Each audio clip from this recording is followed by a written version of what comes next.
President Obama came out, it should have been like an Emily Latella kind of never mind moment when it comes to Obamacare, because he basically said that if you got one of these cancellation letters, it's okay. You can keep your plan at least for the rest of the year. That you're allowed to keep it. Well, the problem is, a lot of these insurance companies already canceled the plan, so there's nothing there to keep, right? If they shut down the plan and it doesn't exist anymore, because they were getting ready for Obamacare, and now Obama says, well, you can keep the plan. There's nothing to keep because it's already gone. So a lot of the people, hey, it's too late.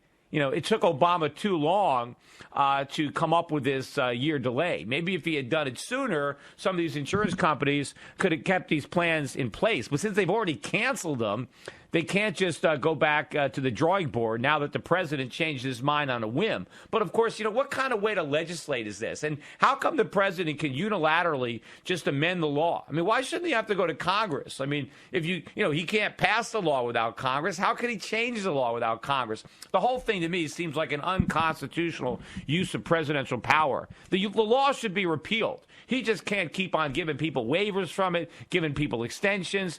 He's not the king of America, and he can just play with the law. If there's a law, that's the law. And that's what it is. You just can't arbitrarily change it as the president. Now, the Supreme Court should have declared the whole thing unconstitutional, but they didn't do that.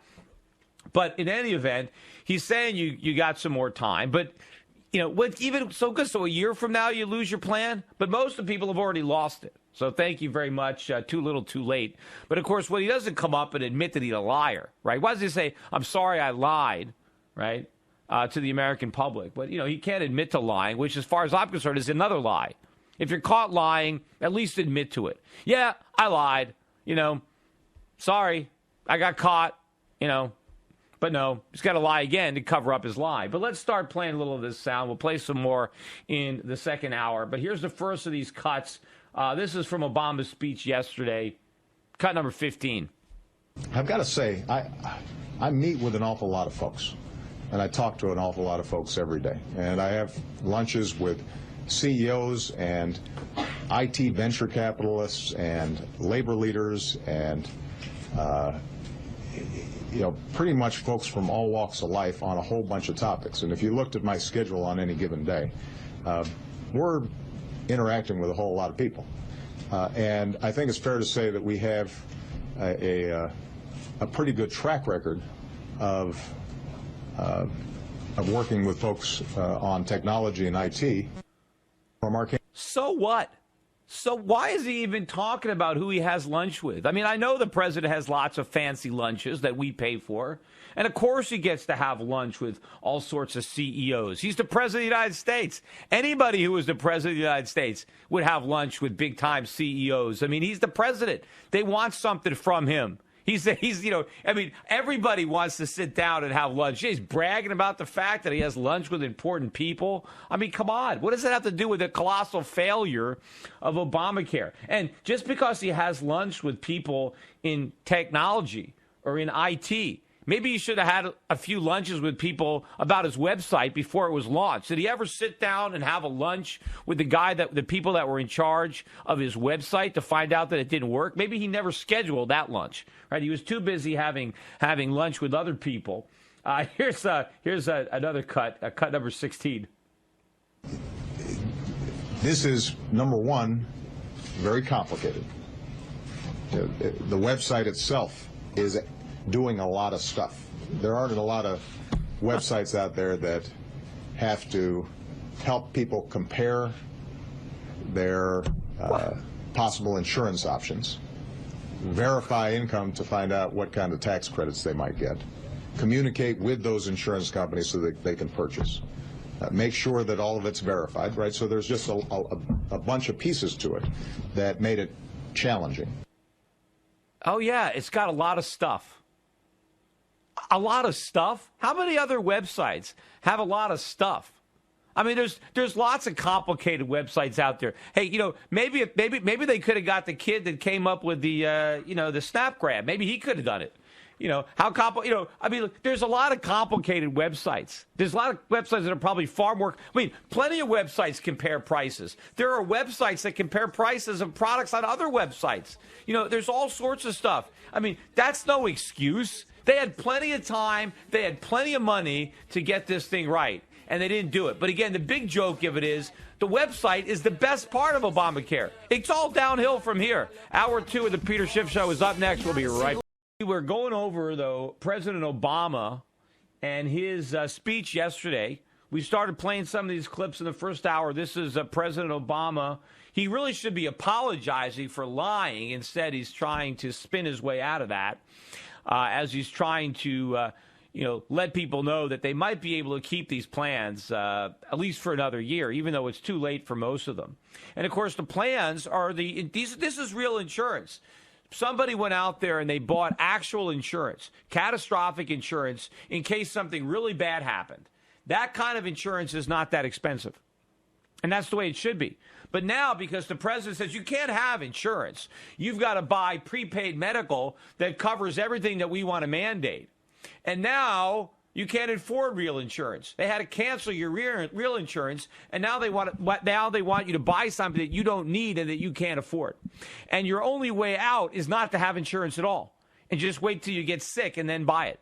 So the very plan that Obama had to try to give everybody insurance is going to mean that fewer people are going to have insurance. The people who are going to have insurance under Obamacare are the people who didn't buy insurance because they didn't want it. But now they're going to get it because they get it for free. So you're going to have the people who actually wanted insurance and bought it, they're not going to have it anymore. The people that didn't want it and didn't have it, they're going to get it because it's free, because they're poor enough that they can get it for nothing. And then, of course, once they get it for free, the cost is going to skyrocket. This is one big disaster. Again, the website is the highlight. And, of course, the fact that they couldn't even get the website right, that was the easy part. They couldn't even do that. The impossible part, they've got no chance of getting right. But let's continue with the sound from Obama's speech. I think the next cut we're up to is cut number 17. So, if you received one of these letters, I'd encourage you to take a look at the marketplace. Even if the website isn't working as smoothly as it should be for everybody yet, the plan comparison tool that lets you browse costs for new plans near you is working just fine. Now, this fix won't solve every problem for every person, but it's going to help a lot of people. Doing more will require work with Congress. And I've said from the beginning, I'm willing to work with Democrats and Republicans to fix problems as they arise. This is an example of what I was talking about. We can always make this law work better. Oh, in other words, this is a perfect example of me keeping my promises. See, I've always said I was going to work to fix problems. See, didn't the Republicans say let's delay the whole thing for a year? And Obama basically said, over my dead body, I'd rather default on our national debt than delay Obamacare for a year. What is he talking about? He's always said he wanted to fix these problems. No, he didn't. And of course, why doesn't he say, I created these problems. These are my problems. To try to pat himself on the back. Hey, I told you I was willing to solve problems. No. You created these problems, right? It's like setting a fire and then say, look, I told you I'm going to put the fire out. Don't worry, look, I said I was going to put out fires. Yeah, but you set the fire in the first place. Very, disingenuous. But again, brilliant, right? The guy's caught, it's like a little kid caught, with his hand in a cookie jar, and he comes up with a great explanation of why he's not stealing that cookie. Perfect, right? Here's a little bit more. This is the last clip from this speech, cut number 18. Okay, on the website, I was not informed directly that the website would not be working as the way it was supposed to. Had I been informed, I wouldn't be going out saying, boy, this is going to be great. I'm accused of a lot of things, but I don't think I'm stupid enough to go around saying this is going to be like shopping on Amazon or Travelocity a week before the website opens if I thought that it wasn't going to work. Well, maybe he wasn't stupid enough to go around saying that it wasn't going to work if he didn't know it was going to work, but he certainly was stupid enough not to bother to check to make sure that it worked, because he certainly was stupid enough for that, because he just admitted to that. He said, I'm not stupid enough to knowingly say it's going to work when it's not going to work, but he is stupid enough to not even bother to check if it was going to work before he went and bragged about how it was going to work. I mean, talk about the opposite of Harry Truman to buck stocks with me. When it comes to the president, he has no idea where the buck is, let alone stopping with him. So you figure his signature achievement, he based his whole presidency on Obamacare. And here's the rollout, right? The rollout is this website. That is the launch, the product launch. This is your first impression, right? This is the most important thing as far as he's concerned is, hey, we got to make a good first impression. We got to get this thing going. You would think that he would have talked to somebody. Like with the CEO of a company, a big company that had a major rollout of a brand new product, you think they would check with somebody and say, hey, I just want to double check. The website is launching. Does it work? Did we test it out? Did we run through the bugs? Is the thing working? Just double check it. Let me, can I see it? Can I just, browse on it myself? Let me just play around with it. Make sure I can do it. That's what I would do. If it was my company, my website, let me take a look at it. I mean, we've launched websites, revisions at Europe Pacific Capital. Before we turn them on, I check it out. I want to make sure it's operational, check if there's any bugs myself. I don't want to just, blame it on somebody else if it blows up. So you tell me the president, he's so busy having lunches with so many important people, right? We spent all this money. We took all this time, and he never even bothered. He never even went on the website himself. He never even talked to anybody that was on the website. Because if he had talked to somebody, said, hey, does the website work? Nah, not really. It's got a lot of bugs. Oh, whoa. So, maybe we should delay the launch. If it doesn't work, let's wait until it works, and then we launch it. Right? So nobody at the White House could tell the president, hey, Mr. President, I know you want us to launch this website. You got the launch date, but, it doesn't work. So do you really want us to launch it even though it doesn't work? Nobody even could say that to him.